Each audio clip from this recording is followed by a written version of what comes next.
D-Day, Normandy invasions. June 6th, 1944, Normandy, France.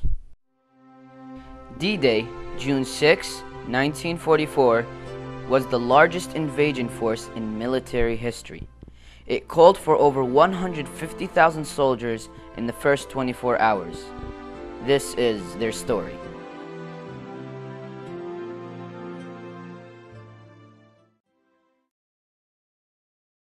In 1942, 2 years before D-Day, the British and Canadian forces teamed up and assaulted the port city of Dieppe. It was a catastrophic failure. Of the 6,000 troops involved, 2,000 were taken as prisoners and 1,000 were killed. In the east, the Soviets have been fighting for over 3 years and need a second front to relieve pressure off of them. In 1943, Stalin met with President Roosevelt and British Prime Minister Churchill to discuss plans for a second war front in the spring of 1944.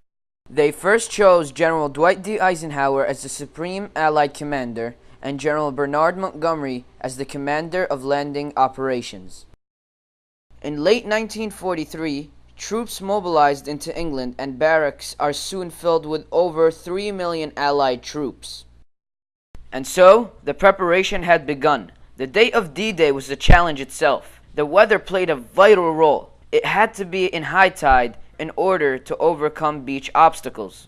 On May 8, General Eisenhower chose June 5th as the invasion date.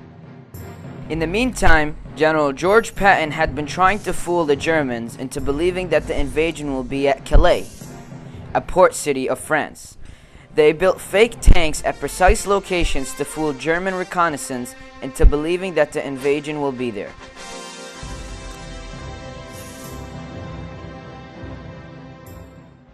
Because of weather-related problems, General Eisenhower decides to move the invasion to June 6. On June 5th, the airborne parachuters prepare to fly in on Normandy. Now the parachuters will fly over the English Channel and will drop in behind enemy lines, taking over bridges, knocking down telephone lines, and taking pressure off the troops on the beach. But because the anti-aircraft fire was so heavy, pilots started taking evasive actions and there were misdrops everywhere. This is one soldier's first-hand account of his experience. They don't tell you about the flight, what it's going to be like over.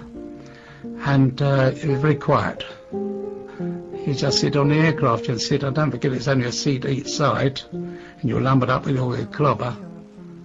Then we're approaching the coast of France, and this is the thing they don't tell you. What happens? They don't tell you about ACAC, when it comes up to an aircraft, what it does to an aircraft. And all of a sudden, the aircraft sways and you're thrown from port to starboard. And before you gather, you know, to get yourself together more or less, it's stand by the doors, red light, green light, go, go.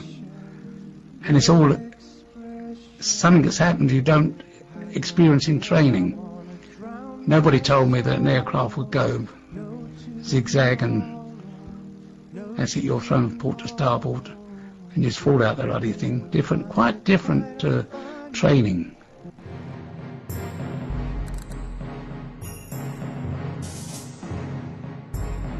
At 0330 hours, assault troops began loading their landing crafts for the journey across the English Channel. At 0500, bomber airplanes start to drop their loads on the Normandy coast to soften it up for the ground troops. Of the 5 landing beaches, the British would take Gold and Sword, the Canadians on Juno, and the Americans on Utah and Omaha Beach. One of the most crucial points of land was Point Duhok, a patch of 100-foot cliffs separating Utah and Omaha beaches. The 2nd and 5th Ranger Battalions were assigned to take out the multiple 155mm guns that could devastate the landings on Utah and Omaha beaches. Minutes before landing, the Navy started to pound the French coast with thousands of shells to soften it up for the invasion.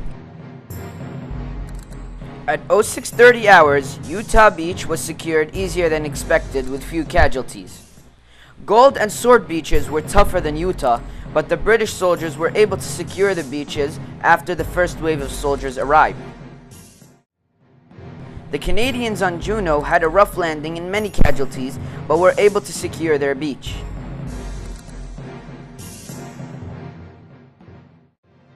On Omaha, it was quite a different story.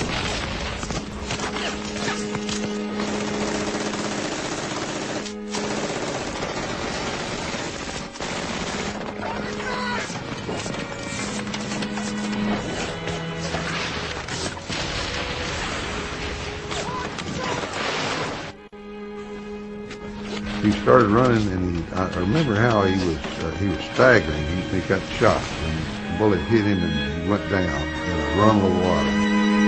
I watched the water turn red. Then he was screaming for a medic, and one of our medics went over to help him, and they shot the medic. Both of them were screaming out there, and then I'd say within 3 or 4 minutes, both of them died. The savagery peaked at Omaha Beach, the largest of the Overlord assault areas, where the Germans had built formidable defenses and heavily mined the waters and the sand. Their weapons were fixed to cover the beach with spraying fire from 3 directions. Omaha was designed to be a killing zone. Nevertheless, after an overload of Allied reinforcements, the German defense was unable to hold its ground, and by 0800 hours, the Allied forces had finally took control over Omaha Beach. The invasion had been completed. We're here to mark that day in history when the Allied armies joined in battle to reclaim this continent to liberty. For 4 long years, much of Europe had been under a terrible shadow. Free nations had fallen. Jews cried out in the camps. Millions cried out for liberation. Europe was enslaved, and the world prayed for its rescue. Here in Normandy, the rescue began. At dawn on the morning of the 6th of June, 1944, here the Allies stood and fought against tyranny in a giant undertaking unparalleled in human history.